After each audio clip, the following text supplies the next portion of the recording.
Iran के पूर्व supreme leader ayatollah Ali Khamenei जो 36 सालों तक ईरान के सर्वोच्च नेता के रूप में सेवा दी हैं, उनका अंतिम संस्कार कल से शुरू हो गया है और 9 जुलाई 2026 को उनको सुपुर्द खाक किया जाएगा। लेकिन सबसे बड़ा सवाल ये है कि आयतुल्ला अली खामनेई जो थे सुप्रीम लीडर, उनकी अंतिम इच्छा क्या थी, उनकी आखिरी इच्छा क्या थी जो अब ईरान उसे पूरा करने जा रहा है। और इसे पूरा करने के साथ ही साथ ईरान ने कई बड़ी चेतावनी भी दी है अमेरिका और इजराइल को, साथ में ब्रिटेन और फ्रांस को भी दी है। तो आगे हम सभी सवालों का जवाब देंगे कि क्या अभी वर्तमान में मिडिल ईस्ट में चल रहा है, साथ ही साथ आयतुल्ला अली खामनेई से जुड़े हुए महत्वपूर्ण प्रश्न जिसका सवाल ढूंढने का प्रयास करेंगे इस वीडियो में। नमस्कार, आप देख रहे हैं दुनिया दरबार। तो आयतुल्ला अली खामनेई का जो आखिरी इच्छा था वो यही था कि वो इमाम रजा की दरगाह के पास उन्हें दफनाया जाए। तो उनकी जो आखिरी इच्छा थी उसे अब ईरानी मीडिया की रिपोर्ट्स के मुताबिक supreme leader ayatollah Ali Khamenei की आखिरी इच्छा को ईरान पूरा करने जा रहा है और अब वो इमाम रजा की दरगाह पे उन्हें दफनाया जाएगा 9 जुलाई 2026 को। इस बीच खबर ये भी सामने आ रही है कि ये जो दरगाह है, ये दरगाह कहाँ है, सबसे महत्वपूर्ण बात, क्योंकि ये जो दरगाह है ये पैतृक शहर यानी जो खामनेई साहब के पैतृक शहर है वो दरगाह वहीं पर है। तो 9 जुलाई को उनको सुपुर्द खाक किया जाएगा। इसके साथ ही साथ एक महत्वपूर्ण 3 प्रश्न हैं। पहला प्रश्न ये है कि अंतिम संस्कार में इतनी देरी क्यों हुई खामनेई साहब के। दूसरा कि अंतिम संस्कार जिस तरीके से ईरान कर रहा है 3 से 9 जुलाई यानी कि लगभग 7 से 6-7 दिन की हो रही है। तो इसमें ये देखना महत्वपूर्ण होगा कि इतने लंबे समय तक अंतिम संस्कार क्यों किया जा रहा है और क्या ये अंतिम संस्कार है या फिर ईरान का शक्ति प्रदर्शन, क्योंकि आपको भी पता है कि ईरान में अभी सभी देशों के प्रतिनिधिमंडल पहुंच रहे हैं अली खामनेई साहब को श्रद्धांजलि देने के लिए। तीसरा प्रश्न ये भी है कि अंतिम संस्कार के लिए मुहर्रम का ही महीना क्यों चुना गया है। तो पहला क्वेश्चन का सवाल यही है कि जो अली खामनेई साहब थे, आपको भी पता है कि इजराइल और अमेरिका के एयर स्ट्राइक में उनकी मौत हो गई थी, फरवरी की माह थी। उस बीच अंतिम संस्कार किया जाना बहुत ही मुश्किल था ईरान के लिए, खास करके क्योंकि अगर अंतिम यात्रा यानी उनकी जो शव यात्रा अगर निकाली जाती तो लाखों की संख्या में लोग उमड़ते और उस बीच बमबारी हो रही थी ईरान पर, इजराइल की तरफ से स्ट्राइक हो रही थी, अमेरिका के जो एयरबेस है वहाँ से स्ट्राइक हो रही थी। तो उस समय मुमकिन नहीं था कि आयतुल्ला अली खामनेई का अंतिम संस्कार किया जाए। लेकिन अब क्यों किया जा रहा है, क्योंकि आपको भी पता है कि ईरान और अमेरिका के बीच एक समझौता हुआ है, उसके बाद सीज़फायर हुआ है। अभी जो डील है वो डील को लेकर के मैं आगे बताऊंगा कि क्या उसमें अपडेट्स आए हैं सामने। दूसरा कि खामनेई साहब का जो अंतिम संस्कार है या फिर ईरान का शक्ति प्रदर्शन, तो लगभग देखिए 100 देशों के तो जो प्रतिनिधिमंडल हैं वो पहुंचे हुए हैं, उनको श्रद्धांजलि दे रहे हैं। यानी इसका ये मतलब है कि ईरान के प्रति भी बाकी देशों का जो प्रेम है वो सामने दिख रहा है। हालांकि रूस, चीन, भारत से कोई बड़े लीडर्स नहीं गए हैं, उनके प्रतिनिधिमंडल पहुंचे हुए हैं वहां पर उनको अंतिम संस्कार देने के लिए। CNN की रिपोर्ट के मुताबिक अगर बात करें तो एक्सपर्ट्स का कहना है कि सड़कों पर लाखों करोड़ लोगों की भीड़ जुटाकर ईरान दुनिया को संदेश दे रहा है कि उनकी शासन व्यवस्था और इस्लामिक क्रांति आज भी पूरी तरीके से मजबूत है। इसलिए क्योंकि देखिए ये जो युद्ध शुरू हुआ है इसके पहले यही इजराइल और अमेरिका का दावा था कि वहाँ के जो शासन है उसे सत्ता परिवर्तन जिसे कहते हैं सत्ता परिवर्तन करना चाहता था, लेकिन अब तक कोई सत्ता परिवर्तन नहीं हुआ है।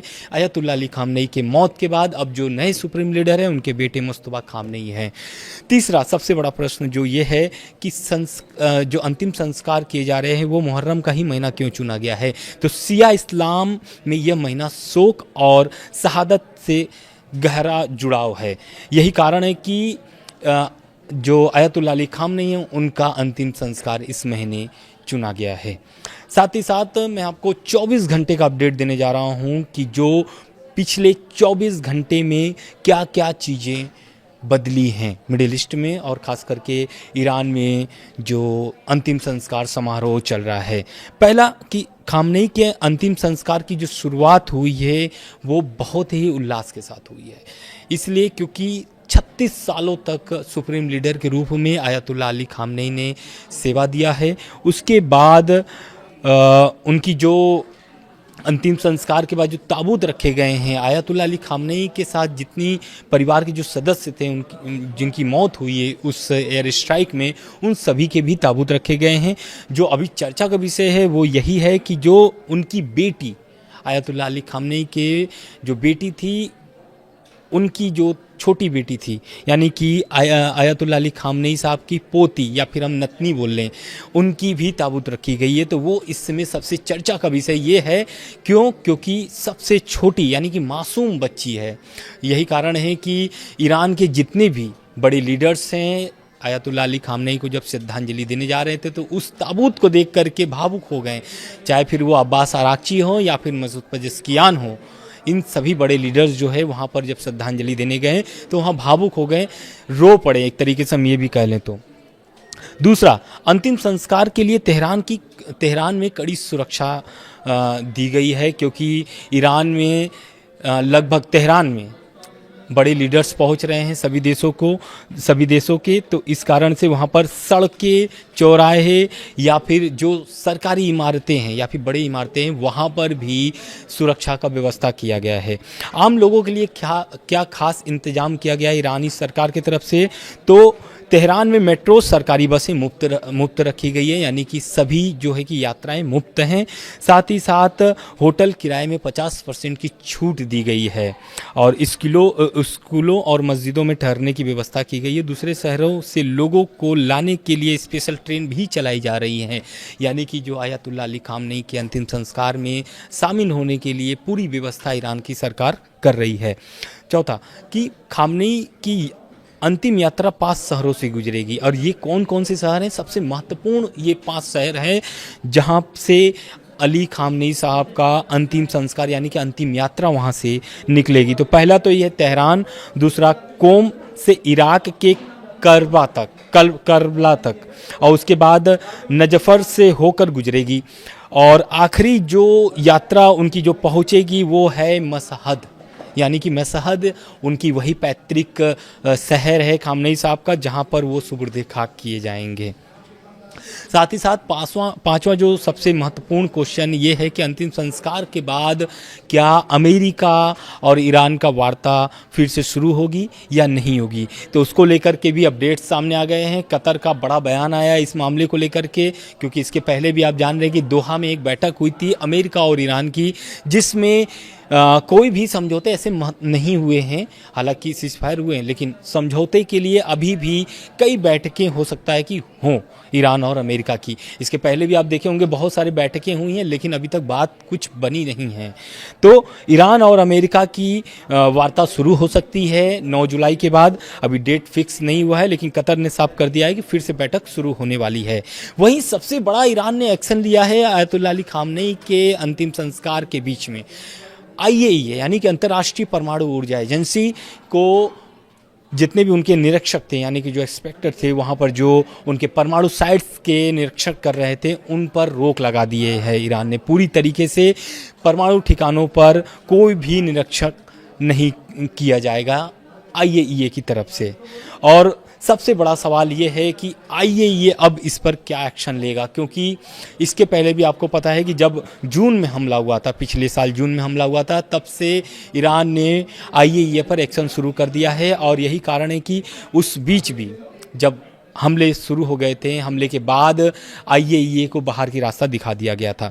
और यही कारण है कि IAEA ने भी बहुत सारे ऐसे दावे कर दिए थे जिसको लेकर के ईरान नाराज़ हो गया था, जिसमें एक बड़ा ये भी दावा था कि जो IAEA के चीफ थे उन्होंने ये दावा कर दिया था कि ईरान जो है कि बहुत जल्द परमाणु बम बना सकता है। और उधर ईरान की तरफ से पलटवार आया था, और ईरान ने पलटवार करके बयान में ये कहा था कि ईरान जो है कि कभी भी परमाणु बम नहीं बनाएगा। और आयतुल्लाह अली खामनेई भी यही चाहते थे कि ईरान कभी परमाणु बम न बनाए। और जो खामनेई साहब का जो आखिरी बयान था या फिर हम कह लें दूसरा आखिरी बयान था, वो यही था कि ईरान के लिए सबसे बड़ा जो सबसे शक्तिशाली चीज़ है वो है ईरान की जनता। अगर ईरान की जनता एकजुट हो जाती है तो कोई भी देश या फिर अमेरिका या इजराइल कोई भी उन पर आँख नहीं दिखा सकता है। साथ में एक बड़ा अपडेट्स ये भी सामने आ रहा है कि जो IRGC है, जो अभी फ़िलहाल में मुस्तफ़ा खामनेई के नेतृत्व में चल रहा है, उनके जो एयरोस्पेस फोर्स के चीफ माजिद मौसवी शनिवार को तेहरान में खामनेई के ताबूत के पास श्रद्धांजलि देते हुए नजर आए हैं। मौसवी लंबे समय के बाद सार्वजनिक रूप से दिखाई दिए हैं, क्योंकि जब से युद्ध चल रहा है तब से वो अंडरग्राउंड थे, लेकिन मुस्तफ़ा अली खामनेई साहब को श्रद्धांजलि देने के लिए वो तेहरान पहुंचे हुए हैं। साथ ही साथ ईरान की खुफिया मंत्रालय ने एक बड़ा बयान दिया है, और बयान यह है कि खामनेई की मौत का बदला लेने का उन्होंने एक तरीके से हम ये कह दें कि धमकी दिया है। और ये धमकी जो है कि ईरान के खुफिया मंत्रालय ने शनिवार को कहा कि अमेरिका इजराइल के हमलों में मारे गए खामनेई और दूसरे लोगों की मौत का बदला लिया जाएगा। मंत्रालय ने कहा है कि हमारे जख्म तब तक नहीं भरेंगे जब तक हत्या के जिम्मेदार लोगों से बदला न लिया जाए। तो ये तो रह गई बात अली खामनेई साहब से जुड़े हुए। उसके बाद एक खबर सामने ये भी आ रही है कि जैसा मैंने आपको स्टार्टिंग में बताया कि ईरान ने अभी अंतिम संस्कार के बीच ब्रिटेन और फ्रांस को भी धमकी दिया है। तो वो है स्ट्रेट ऑफ हॉर्मुज से जुड़ा हुआ मामला। स्ट्रेट ऑफ हॉर्मुज को लेकर के अमेरिका को भी ईरान ने चेतावनी दिया था, यही दिया था कि जिस रास्ते की अनुमति ईरान की तरफ से दी गई है उस रास्ते पर ही उनके जहाज़ गुजरने चाहिए, नहीं तो उस पर बड़ा एक्शन IRGC की तरफ से किया जा सकता है। उसके बाद एक खबर सामने ये भी आ रही है कि ईरान की जो नेताओं की हत्या हुई है उसकी साजिश को लेकर के इजराइल पर बड़ा आरोप लगाया था ईरान ने। उसको लेकर के इजराइल ने एक तरीके से बड़ा बयान दिया है। उनका बयान मैं आपको कोट करके बता दे रहा हूँ। पहले तो इजराइल की जो PM ऑफिस ने द न्यूयॉर्क टाइम्स के उस रिपोर्ट को खारिज कर दिया है जिसमें दावा किया गया था कि अमेरिका को आशंका थी कि इजराइल ईरान के वार्ताकारों की हत्या की कोशिश कर सकता है। वार्ताकारी यानी जो पहले जो बैठक हो चुकी है जिसमें ईरान के बड़े लीडर्स शामिल हुए थे और उसमें अब्बास अराक्ची भी बहुत सारे बैठकों में शामिल हुए थे जो ईरान के विदेश मंत्री हैं। उसको लेकर के बड़ा एक तरीके से बयान आया है इजराइल PM ऑफिस से। उन्होंने कहा है कि हमेशा की तरह द न्यूयॉर्क टाइम्स की इजराइल और ईरान वार्ताकारों से जुड़ी हुई ताज़ा रिपोर्ट फर्जी है, इसका वास्तविकता से कोई भी लेना देना नहीं है। ये रह गई अब तक के सबसे बड़े अपडेट्स ईरान से जुड़ा हुआ। आगे जो भी अपडेट्स आते रहेंगे लगातार हम आपको पहुंचाते रहेंगे। धन्यवाद।